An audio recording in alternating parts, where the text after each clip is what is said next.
এই প্রচণ্ড গরমে চিকেনের এই রেসিপিটা একবার ট্রাই করে দেখতে পারেন। খেতে যেমন টেস্টি হয় আর হেলদিও বটে, আর বানানো ততটাই সহজ। এটি ফ্রাই প্যানে 1 চামচ গোটা গোলমরিচ, 1 চামচ গোটা ধনে হালকা ড্রাই রোস্ট করে মিক্সিতে মশলাটা বানিয়ে নেব। চিকেনটা খুব ভালো করে ধুয়ে জল ঝরিয়ে নিয়ে স্বাদ অনুযায়ী লবণ, 1 চামচ আদা রসুন বাটা, গন্ধরাজ লেবুর রস, 2 চামচ রোস্টেড মশলা, 1 কাপ টক দই আর অল্প সামান্য সাদা তেল দিয়ে এটা খুব ভালো করে ম্যারিনেশন করে 30 থেকে 45 মিনিট এটা ঢাকা দিয়ে রেখে দেব।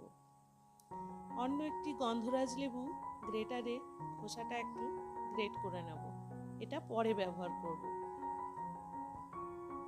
এবারে 30 মিনিট পর কড়াই বসিয়ে 2 চামচ সাদা তেলের মধ্যে গোটা গরম মশলা, কুচনো 4-5 কোয়া রসুন দিয়ে একটু নাড়াচাড়া করে একটি পেঁয়াজ কুচনো দিয়ে আবারও ভালো করে একটু নাড়াচাড়া করে ভেজে নেব। পেঁয়াজটা কিন্তু মোটেই লাল করে ভাজা যাবে না, হালকা ভেজে নিতে হবে।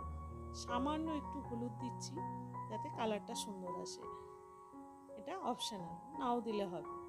এবার ম্যারিনেশন করা মাংসটা দিয়ে দিচ্ছি, দিয়ে খুব ভালো করে নাড়াচাড়া করে মাংসটা মিশিয়ে নেব।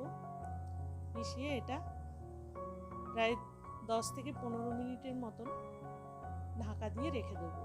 এই সময় গ্যাসের ফ্লেমটা লো টু মিডিয়াম হিটে রাখতে হবে। 10-15 মিনিট বাদ আমি ঢাকাটা খুললাম, দেখুন কতখানি জল বেরিয়েছে চিকেন থেকে।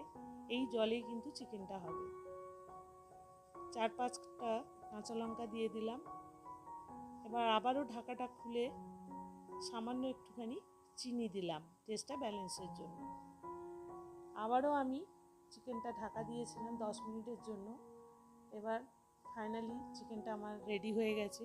চিকেনটা খুব সুন্দর সেদ্ধও হয়ে গেছে। এবার গ্যাসের ফ্লেমটা আমি বন্ধ করে দিলাম, আর ওই আগে থেকে বানিয়ে রাখা লেমন জেসটা এবার দিয়ে দেবো। দিয়ে চিকেনটা ঢাকা দিয়ে 5 থেকে 7 মিনিট রাখার পর তারপর পরিবেশন করব। ভাত, রুটি, পরোটা যা দিয়েই খান না কেন খেতে কিন্তু অসাধারণ লাগে। আর গন্ধরাজ লেবু দিয়ে যদি বানান খেতে কিন্তু আরও বেশি সুস্বাদু হয়। রেসিপিটি ভালো লাগলে অবশ্যই লাইক, শেয়ার, সাবস্ক্রাইব করার অনুরোধ।